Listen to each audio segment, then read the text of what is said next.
If you're currently looking for new vendors in automation, this video will be for you. And it's not gonna be a super scientific video. We'll do more scientific videos that have more step-by-steps on how to actually choose a vendor. But there's one thing I really wanna point out that I feel a lot of companies forget about and they miss out on, and that is the relationship. Finding a vendor that will give you a very tight relationship. They will become very close with you guys. They will be there to support you.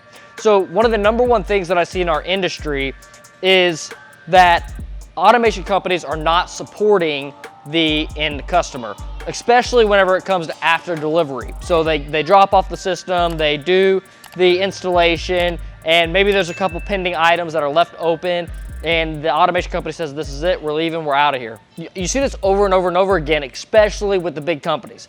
And don't get me wrong, I understand why they're doing it. They're doing it because they need to remain profitable, and they have a certain amount of time that they allocate towards being on site for an installation. If they continue to go above and beyond that time frame that they had set for installation, then that starts eating into the profitability of that project, and essentially every project will become a loss. Now, don't get me wrong that the companies need to be profitable, but there's other ways that a company can be advantageous in other areas to make it so that they are more profitable. You know, for us, we have global supply chain that makes us more profitable. We implement things in our systems that make our installations more quick and reducing and cutting down on the time that it takes for us to do installations. But number one thing really is the commitment of the vendor. So like when we commit to a customer, we commit that we will be there till the end, right? We will stick it out with the customer on that project until the project is running at their satisfactory needs.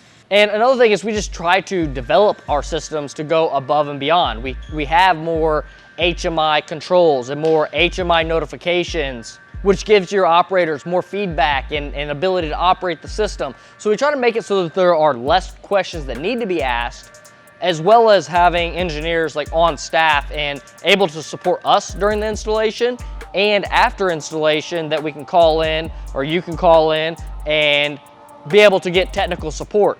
And we also create like documentation for our systems that call out the PLC programming, the robot programming, the electrical engineering, and are almost like a troubleshooting guide. And we build these documents over time as well, so that if a new issue arises and we identify and solve that issue, it's also documented. And so these are all things that we're personally doing that give us an edge in the ability to be more profitable, to provide better service, and through that efficiency, gives us the ability to take a little bit of sacrifice and make sure that like we stick it out with the customer and we make sure that the project is accomplished, especially when we're doing customized systems that are a one-time system. Nobody in the world has designed this system. These are the type of systems that we've been deploying, is one-off systems that no other company in the world has, and it's developed for a product that no other company is currently producing right now.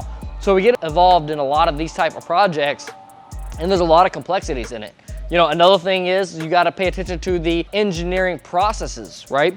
So how a automation company goes about ensuring and mitigating as much risk in the system as possible is extremely important. For example, like one thing that we particularly do is we test each individual piece of the system separately from one another. So instead of waiting until we have the whole entire system built and then testing it all in one go at the very end, we test individual units of the systems that is in charge of a process. I'm gonna go very simple and basic with this, but let's say for instance, if we had one robot that just did pick and place, pick and place, pick and place, or maybe it has a vision snap and then it needs to pick up at that location from the vision data and place it, we will have that operation running repeatedly. Boom, boom, boom, boom, boom. And maybe there's 10 other operations in the system, but this one operation is running repeatedly and independently just to prove out that one particular operation. And then we prove out every single other operation in the same manner.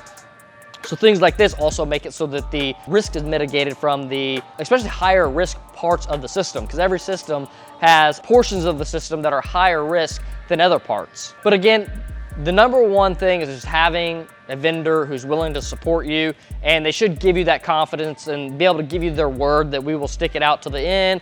You know, whenever we get questioned on like warranty, or we get questioned on after installation training, these are all things that we go above and beyond in our offering. And really, I don't even want to say it's not even an important topic for us, in the sense of we just do it, right? We just provide those services. We just make sure that the customer is satisfied whenever the installation is complete, and whenever the system is in their hands, that we're still supporting that system after installation, because we know that that's how we win new business. That's how we continue the relationship in the future, right? We're not here just to sell one system. We're here to be one of the biggest automation companies in the world. And with that being said, this is only built off of a decade and multi-decades of growing customers, holding on to customers, and building out that repeat business.